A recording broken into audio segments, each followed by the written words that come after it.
mucha discusión, mucho debate, como dije en el bloque anterior, analizando lo que ocurría en la localidad de Florencia, lo que ocurrió en la localidad de Florencia, hablando con un colega desde allí. La provincia también tiene lo propio, naturalmente, las elecciones no le han ido bien. El peronismo tiene un bagaje efervescente de discusión y debate que no emergió a la superficie en estos años, no es que con estas autoridades, hace mucho tiempo que el peronismo viene discutiendo muy por debajo, porque es como que no se permite que algún sector de la dirigencia, algún dirigencia aparezca. Nos quedamos y nos conformamos con hacer algunos acuerdos electorales para sumar fuerza a ver si se gana alguna campaña. Y eso sirve, esa dinámica sirve cuando vos no tenés el poder. O sea, ponernos de acuerdo para recuperar los espacios de poder que no tenemos, más allá de que es el 20% de lo que hay que mirar, es lo inmediato y es lo rápido.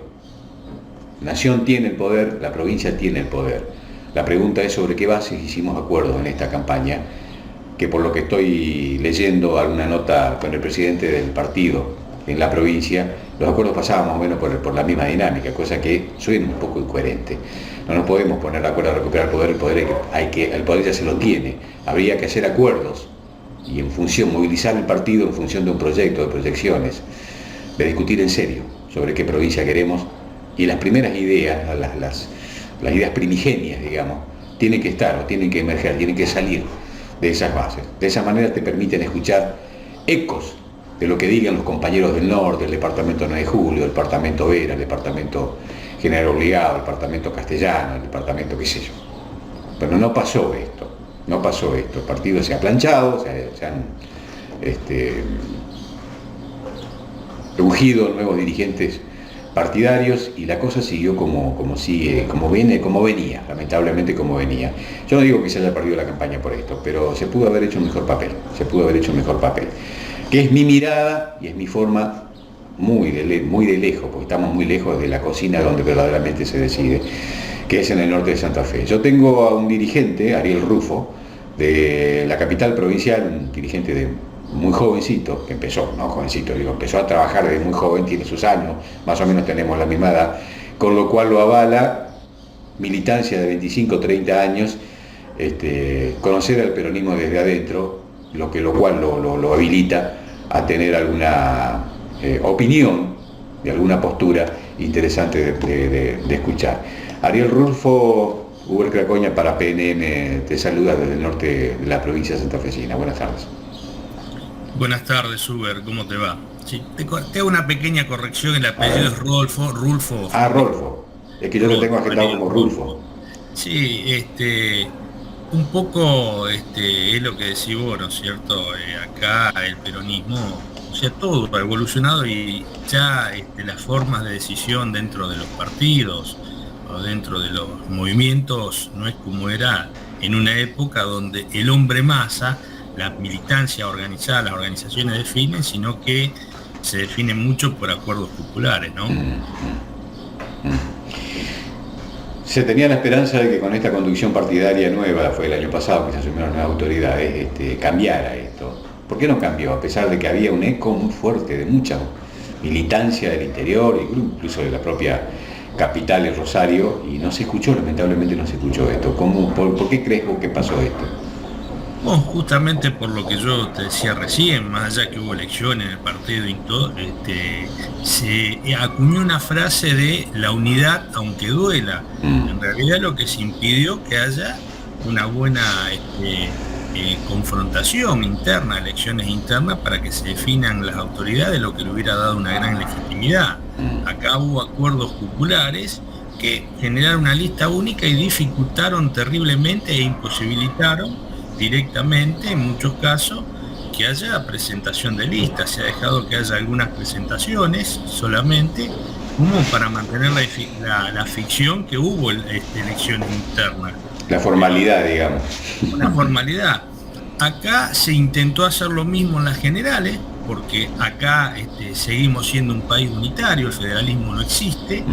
Desde el centro del poder porteño, del poder nacional, se trató que no haya interna y generó un gran problema dentro del peronismo y una gran división que ahora se está viendo en declaraciones de dirigentes de primer nivel. Yo creo que es un error que desde el poder nacional traten de domesticarlo y hacer lo que a ellos les parece. Deberían haber dejado que haya y hubiera sido es lo mejor para regular, porque como decía una vieja frase, el que gana conduce y el que pierde acompaña, pero si uno no tuvo la posibilidad de confrontar y ver la expresión de las bases, como se decía, de lo que piensa mayoritariamente el pueblo y lo expresa a través del voto, bueno, entonces esos acuerdos cupulares, que hoy el poder de las cúpulas es mucho, ¿no es cierto?, y impide que haya expresiones, bueno, si la gente no participa, no siente los procesos como propios. Claro, ese sentido de pertenencia no está. Viste en una palabra que a mí me golpeó la cabeza y porque define lo que pienso, ¿no? Más allá que no lo haya pronunciado. Domesticar. Domesticar. En un partido no se puede domesticar. El partido tiene que ser efervescente. Como decía Cafiero, ¿qué puede ser de un partido donde no se discute, donde no se debate, donde no hay asamblea, donde no se resuelve, donde no se critica? La primer célula crítica tiene que estar en el partido, para lo cual tenés que abrir la unidad básica, abrir las puertas y generar participación, porque además digo, la genealogía del peronismo no es que sea un partido, es un frente. Hay voces disidentes y hay que contenerlas a todas, y la mejor forma de contenerlas es permitir la participación. Después, digamos, la circunstancia y la tiranía de los números dirá quién es el que conduce, quién es el que fija las políticas, lo que acompañaremos, de cómo se arreglarán algunos puntos, pero un partido planchado y cerrado no sirve absolutamente para nada. Con lo cual me permite, más allá de este planteo, hacerte la pregunta: ¿en cuánto melló, crees vos, este partido planchado, este partido que no tiene sentido de pertenencia con estos procesos, como vos bien lo planteabas, en estas elecciones? Yo no creo que, se pudo haber ganado, me parece que hay otros elementos más importantes que calaron hondo en las necesidades de la gente, pero hubiera hecho seguramente un papel mejor. ¿En cuánto crees vos que este partido, con este perfil, melló y es responsable de esta campaña o de estos procesos políticos y los resultados que se obtuvo el día de hoy? Y mira, si yo te lo tendría que dimensionar, esto no es una ciencia exacta, por lo tanto no se puede cuantificar. Uh-huh. Si yo te lo tendría que dimensionar, te diría, y puede haber incidido en un 3, un 5%. Y vos decís, pero ¿cómo decís ese número? Bueno, pues el 3-5% es el sector de la población que le interesa la política. Acá el 95-97% de la población está con una problemática propia donde no le llega los mensajes de la política, hay una gran crisis de representación. Por eso se tienen que llevar candidatos que no tienen nada que ver con la política. Aquel que tiene un trabajo en los barrios, nosotros tenemos multisectoriales, que no tienen un perfil partidocrático y se puede trabajar bien, la gente le interesa la política, que es gente organizada en función de solucionar problemas comunes. Pero cuando uno hace alguna manifestación partidocrática, hay un odio visceral a la política partidocrática, pues han sido sistemáticamente usados en todos los lugares por todos los sectores políticos. Y este es el problema, que ya los representantes del pueblo han dejado representar los intereses del pueblo para representar los intereses propios. Yo creo que ahí está la base del problema. Y donde justamente la clase política, esta cofradía, ha terminado en un mundo etéreo donde los problemas que ellos creen que son y tienen no son los problemas del pueblo. Yo creo que hay una gran falta de conocimiento de la problemática que está viviendo el pueblo. Por eso hay resultados que no se explican. Una cosa es la vida interna que debería existir, donde también hay crisis de representación, pero a su vez toda la clase política no alcanza a comprender el problema de la sociedad o no gestiona para resolverlo eficazmente, ¿no? Ese es el problema que estamos viviendo. Tan es así, Ariel, que en Santa Fe hay un elemento que es sintomático con lo que vos estás diciendo. Hace tiempo atrás ganó del CED, Torre del CED. Un cómico, un muchacho que tenía mucha pantalla en la televisión, muy conocido, se hizo muy conocido a través del humor. Era muy buen humorista, muy buen actor. Pero vos lo escuchabas hablar intentaba hablar de política, hacía papelones, terminó haciendo su presentación bajo risas de muchísimos periodistas de Capital Federal, pues decía, ¿qué puede saber este muchacho, no? Y sin embargo gana una campaña. Y esta campaña la gana otra periodista o otra persona que es popular en la pantalla, no en los barrios, no en la gente, no tiene un discurso que habla de la gente. Y eso te está diciendo que hay falta de militancia. Ayer hablábamos con un colega de Santa Fe, me decía, 4 o 5 concejales de Rosario son periodistas. Bueno, fenómeno. Los colegas están haciendo buenas campañas. Yo no sé si en la política eso es buena noticia. Si eso es buena noticia. Estamos hablando de militantes en serio, o tipos que valiéndose de la popularidad de la pantalla de televisión, ganan votos. Y eso te está diciendo que no hay militancia. Y si no hay militancia tampoco hay partido. Son dos síntomas claros. Hace 10 o 15 años que Santa Fe y la militancia y la política y la expresión política de Santa Fe tiene esa orientación. Bueno, algo está haciendo mal la política para que un Delcel te gane y para que una Losada te gane y saque los votos que sacó, ¿no? Sí, mira, ese problema empieza cuando se empieza a utilizar una técnica de buscar figuras conocidas por la sociedad que no estén, digamos, manchadas o que tengan fundamentalmente un nivel de conocimiento y de popularidad alto.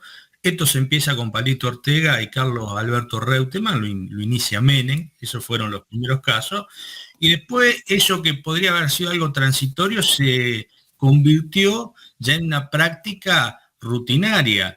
Y esto, lo que yo digo, manifiesta el fracaso de los sectores políticos, de los partidos políticos, de generar en su seno dirigentes que sean representativos y que sean populares ante la sociedad. Uno no se imagina esto en la época de Perón y Balbín, donde además el pueblo, que estaba mucho más politizado, porque ha habido un trabajo de colonización cultural y despolitización, así como hubo un proceso de malvinización, ¿no es cierto?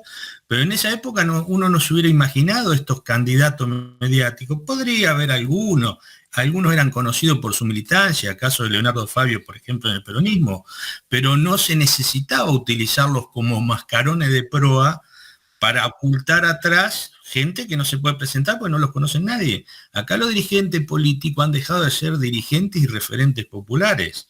Pero esto es todo un proceso bastante largo, ¿no es cierto? Y es producto de la práctica política que hay. Yo, o sea, que vos decías de Capital, yo me conocí por Capital Santa Fe, pues milito en Santa Fe Capital, pero también en Rosario, yo estoy más sentado en Rosario, y yo recuerdo la interna del año 83 que hubo en el peronismo, que hubo 4 listas, y fue algo monstruoso eso. Me acuerdo hasta los nombres, la 6 era la interdepartamental, la 8 era justa, libre y soberana, la 4 era verticalidad justicialista, la 2 era la de Rubeo. Fue algo terrible la militancia que había y eso que salíamos de la dictadura. Acá el proceso de desmovilización empieza a partir del menemismo.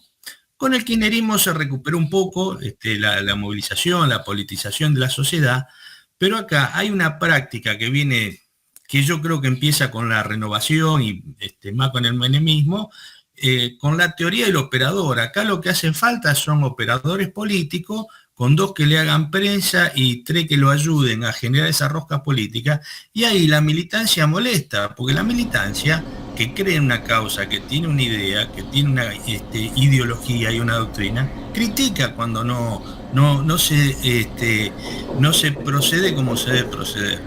Entonces ya la militancia hoy en día, esto lo digo por experiencia, solo es buscada, al igual que cuando se busca el pueblo para que vote, se lo busca para los procesos electorales, para que fiscalice, porque hoy es todo un trabajo de aparatología mediática que a través de la publicidad, las redes, afiches, pasacalle, entrevistas que, por ejemplo, yo charlando con un compañero periodista me dice, no, mira, Ariel, cambió la cosa, casi no venía con 400.000 pesos, no salí.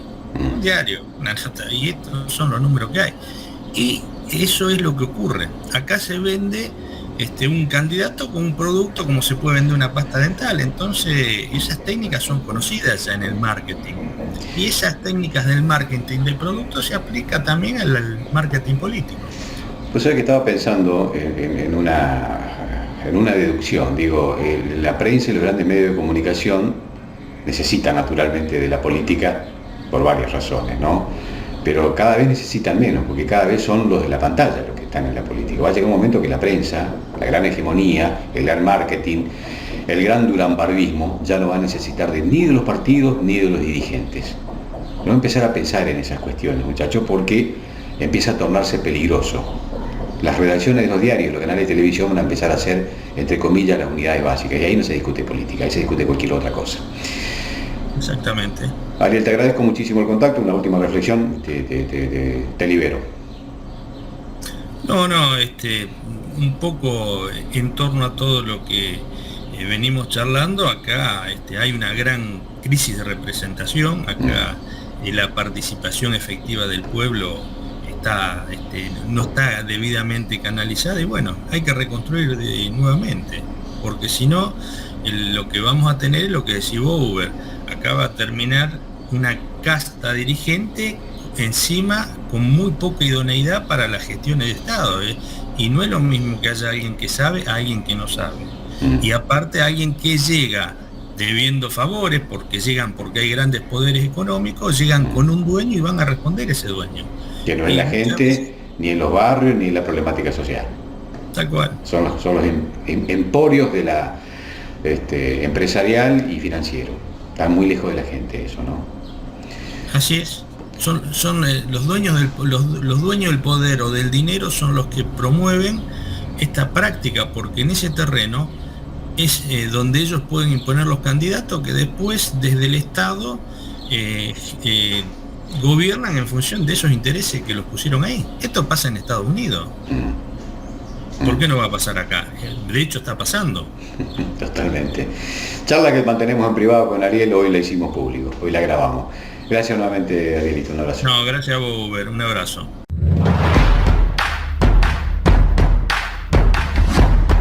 PNM, realidad, análisis, notas y testimonios. PNM, semanario editorial, redes digitales. PNM, con Uber Tracoño.